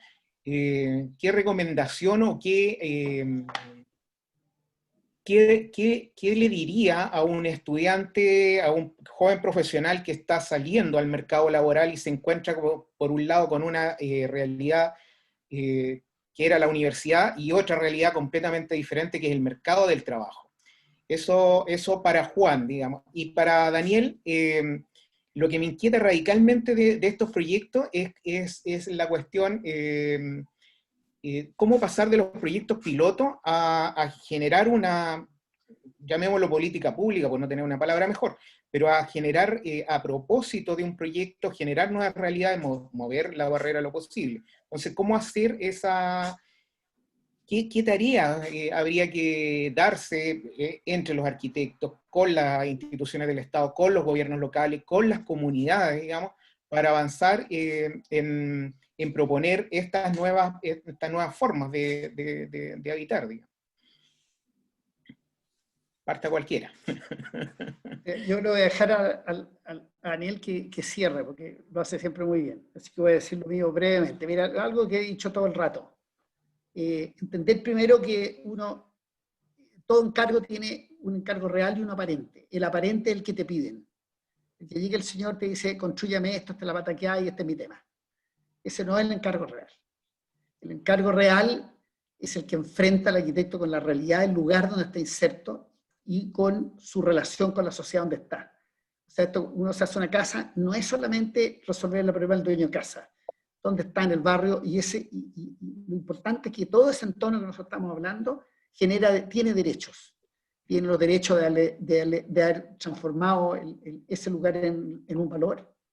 Tiene su propio comportamiento y sus propios actos de vida, le dan valor al lugar y por lo tanto tiene derechos cuando alguien llega después. Esto lo digo en relación a un tema que está muy de moda, que es el reciclaje de la ciudad y la renovación de la ciudad, que es donde yo creo que está el desarrollo futuro de la arquitectura. Y el segundo tema, entender también quién es el verdadero cliente. Entonces, la persona que a uno lo está contratando es solamente un intermediario, y que y que el deber de descubrir quién es el verdadero cliente para quien hay que trabajar y dirigir la obra que uno hace está en el propio arquitecto. Estos dos temas son temas de los arquitectos, independiente de la arregladora, y créanme que es posible hacerlo. En la medida que uno le asegura al tipo que lo contrata de que él compre el objetivo de hacerle la obra que le pidió, no es contradictorio. Y eso es perfectamente factible. Siempre hay una vuelta de tuerca que uno podemos dar a los arquitectos. Pero hay que entender eso. Nosotros los arquitectos somos una profesión de vocación. No es un medio de vida solamente. Es un medio de vida, por supuesto, pero uno trabaja en vocación. Uno está vinculado a la medicina en esa materia y está vinculado también al mundo de la enseñanza, a los profesores. Sea arquitecto porque uno tiene la vocación de ser arquitecto. Porque finalmente los arquitectos, contrariamente a lo que dice el decano de esa universidad, si no tenemos un planteamiento de vida, no tenemos un conocimiento de las personas, no tenemos una postura frente a cómo vemos el rol que nosotros tenemos en la sociedad, no podemos ser arquitectos. Alcalde. Sí, yo contar, esta discusión es tan relevante, fue la que a mí me llevó a tomar la decisión primero de nunca hacer arquitectura privada durante mis años de ejercicio como arquitecto. Siempre traté de enfocarme en la arquitectura pública, que hoy día está muy de capa caída porque se hacen pocos concursos de arquitectura pública abiertos, digamos. A veces se ponen muchas barreras de entrada y yo creo que la arquitectura, como todas las disciplinas y como todo en la vida, es un tema en donde hay que saber trabajar, pero esperar a poder entregar lo que uno entrega desde la plena madurez de la existencia de uno hasta el último día de la vida, ¿no? Es como trabajar del mediodía a medianoche, como dicen algunos por ahí. Efectivamente creo que la madurez, sobre todo para el arquitecto, que es un tránsito muy complejo, porque al principio solo te dan pega, la verdad, o tus familiares directos y tus amigos así de la vida, a los que siempre te terminan perjudicando porque no hay aprendido mucho y siempre te caí en los presupuestos y te caí en todo, ¿no? Pero es un tema bien complejo y cuando uno empieza a hacer arquitectura de verdad, salvo un pequeño grupo que pueden tener antecedentes familiares o otro tipo de contacto, uno empieza a hacer arquitectura bastante más maduro, ¿no? Y la arquitectura pública te abre un espacio. Yo, la verdad que dentro de las obras que tuve la oportunidad de enfrentar desde la arquitectura pública está la Municipalidad de Pichilemu, está el Parque Histórico del Fuerte Purén, está varias cosas en Chuquicamata y en Calama, en el tema del traslado, y otros edificios, pero que son siempre con concurso, porque ahí podía ser arquitectura. En el mundo inmobiliario, oye, tenéis que tener mucha suerte para hacer arquitectura de verdad, ¿no? Yo creo que ahí hay tiene que levantarse una demanda gremial también acerca de abrir más espacios para la arquitectura, para la arquitectura como disciplina. Y respecto a lo otro, mira, siento que de verdad tenemos pocos arquitectos participando en política. O sea, la posibilidad de levantar políticas públicas también tienen que ver con las discusiones legales. También tienen que ver con estar en los espacios de toma de decisiones, ¿no? Y yo creo que en eso tiene mucho que ver la formación que nosotros recibimos. O sea, De verdad, sí. una pequeña cosita, alcalde, que tiene que ver con lo que usted dice, me cayó al tiro. Pero si la palabra ciudad no existe en la Constitución, el concepto de ciudad no está en la Constitución existente. Es brutal, ¿A quién le va a interesar participar en políticas públicas cuando la Constitución de Chile no tiene contenido la definición ni el concepto ciudad en su postulado? No existe. Sí están todos los económicos. Pero además, mira, a mí nunca me ha interesado ir al Parlamento porque no me gusta como espacio. Yo soy más de hacer que discutir. Creo que hay que tener mucha paciencia además para discutir. En el Parlamento, sobre todo, hay que tener mucha paciencia. Pero ustedes saben, en 30 años de democracia, ¿cuántos arquitectos hemos tenido en el Congreso Nacional, en las dos cámaras? ¿Alguien se atreve a decir un número? Me acuerdo del Pato Ali. Uno, y una sola más, compañero. La Liana Caraval. La Liana Caraval. Son los Puede únicos ser. dos arquitectos. Sí. Son los únicos dos arquitectos en la historia del Congreso. Además, alcaldes, ustedes se reirían, porque yo he sacado estas cuentas, ¿no? 3 alcaldes, arquitectos en todo Chile, de 341. Entonces, yo creo que los arquitectos también tenemos que asumir una responsabilidad histórica con la discusión del país, ¿no? Porque estamos como muy metidos en el mundo de lo privado, del desarrollo individual, muy neoliberales, muy neoliberales, y poco metidos en la discusión de las políticas públicas. Nos pasamos alegando, pero no hacemos opinión de nada. No está nuestra visión, ¿no? Nuestro saber que es tan relevante, es tan indispensable para tener una sociedad integrada, integral, justa, solidaria, una ciudad amable, una ciudad a escala humana. Pero ustedes creen que el conjunto de abogados, ingenieros y economistas que hacen las leyes entienden algo de lo que nosotros? Ustedes no se imaginan cómo salen las leyes, y después de que salen uno se encuentra con que hay aprobado cosas que son impracticables.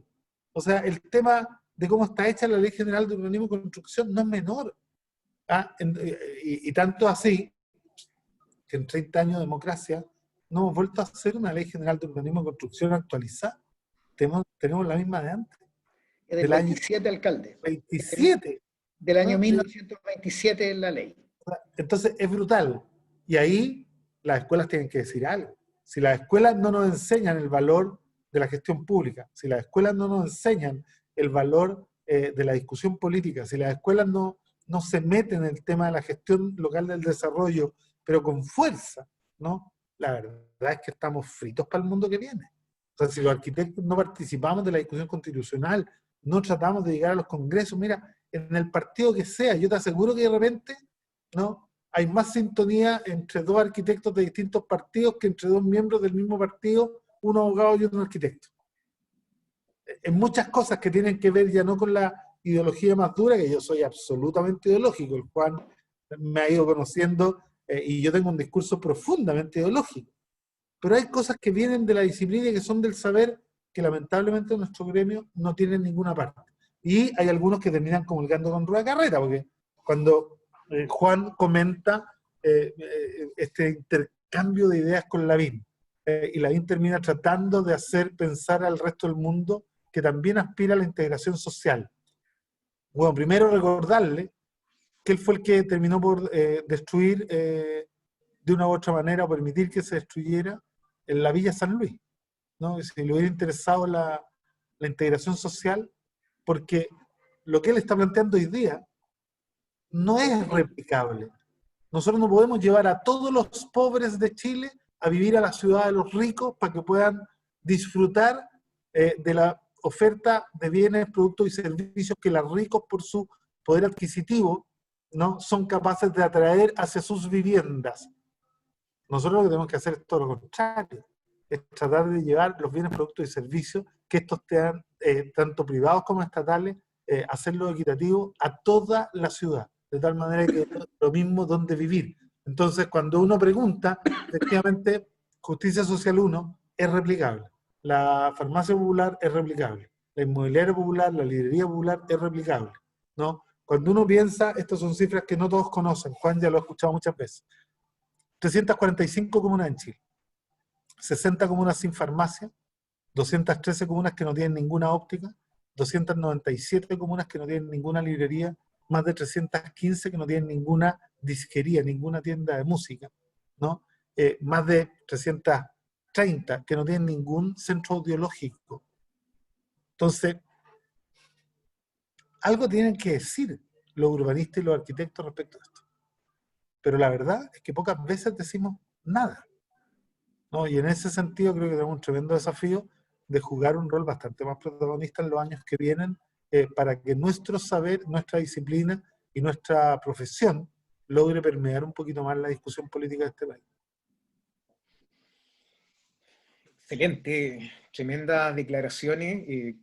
Nos dejan demasiada tarea, digamos, los planteamientos de ambos en términos de una experiencia concreta, y las posibilidades futuras son infinitas. pero claro, hay que atreverse, hay que salir de la burbuja en a la que ha quedado reducido el espacio profesional, y la tarea por delante es infinita, desde las propias capacidades, porque estos temas que se han conversado acá son temas que son frecuentes dentro de los arquitectos, no son temas, no estamos hablando chino, digamos. El asunto es que eso no se traspasa al resto de la sociedad o al resto de la vida social, digamos. Entonces, claro, ahí hay harta tarea política por hacer, digamos, hay harta tarea en las universidades, digamos, y para los que tenemos la fortuna de hacer de la profesión un ejercicio, un oficio, digamos, también es harta tarea, porque hay que llevar esto a las comunidades, hacer estas reflexiones con las comunidades, digamos, y, pucha, me cansé. Entonces, yo creo que nos vamos a retirar. Muy agradecido, infinitas gracias. La conversación ha sido espectacular, los planteamientos serios, profundos, y bueno, nos vamos a ver como tal vez pronto, y tal vez como ya no tendremos que tratarlo como alcalde, sino el señor presidente, ¿no? Entonces, le entrego la palabra al señor Claudio Carrasco. Muchas gracias, Juan, muchas gracias, Daniel. Bueno, miraba cómo hacer la despedida bueno, casi 300 personas nos miraban por el Facebook. Que cuando el año pasado el colegio de acá de Valparaíso, junto con la Escuela de Arquitectura de la región, organizó un cabildo que llegaron casi 500 personas como a mitad de noviembre. Y a ese cabildo invitamos a dos ilustres representantes de la arquitectura y del urbanismo. Uno fue Miguel Eiquem, Premio Nacional de Urbanismo, y el otro fue precisamente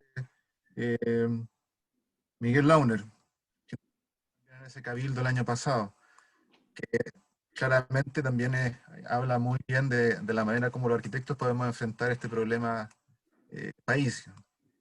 A propósito también de la participación política de los arquitectos en Valparaíso, tenemos ejemplos valiosos, ¿no? Tenemos, como colegio, tenemos dos integrantes del COSOC del municipio de Valparaíso, y también tenemos dos concejales en el municipio de Valparaíso. O sea, y hay 4 arquitectos que están muy metidos, que también forman parte de nuestra delegación, y que también participan mucho en la discusión dentro tanto del COSOC como del municipio. Bueno, para finalizar, agradecer la disponibilidad que tuvieron Daniel y Juan por darnos este tiempo, este gran espacio de discusión. Esperamos verlos de nuevo. Y también, bueno, muchas gracias a Raúl, que llevó adelante el conversatorio planteando temas muy, muy profundos. Y agradecer también, bueno, a todos los que estuvieron con nosotros ahí por el Facebook. Será hasta entonces la próxima oportunidad, como se dice en todos los programas. Bueno, muchas gracias a todos y nos vemos. Muchas gracias. Chao, Daniel. Chao, Chao. Juan, un abrazo. Muchas gracias, Claudio. Chao. Un abrazo a todos y a todas. Cuídense. Chao, Raúl. Cuídense. Chao, Claudio. Chao. Gracias.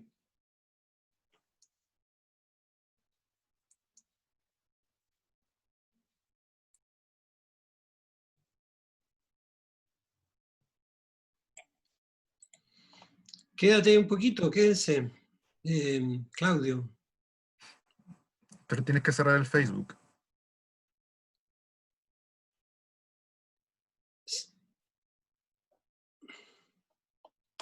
Voy a parar la transmisión del Facebook.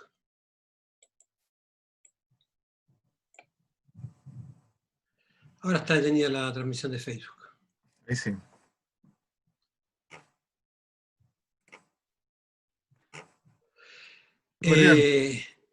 Buenísimo, ¿eh? Toda una experiencia también la cosa. A ver, espérate. Participación en el Facebook. Tengo que conectar aquí el audio. Ahí.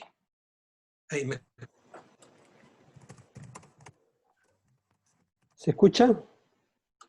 Sí, le escribí ahí a Adolfo y a Raúl que se conecten. Que se conecten, claro.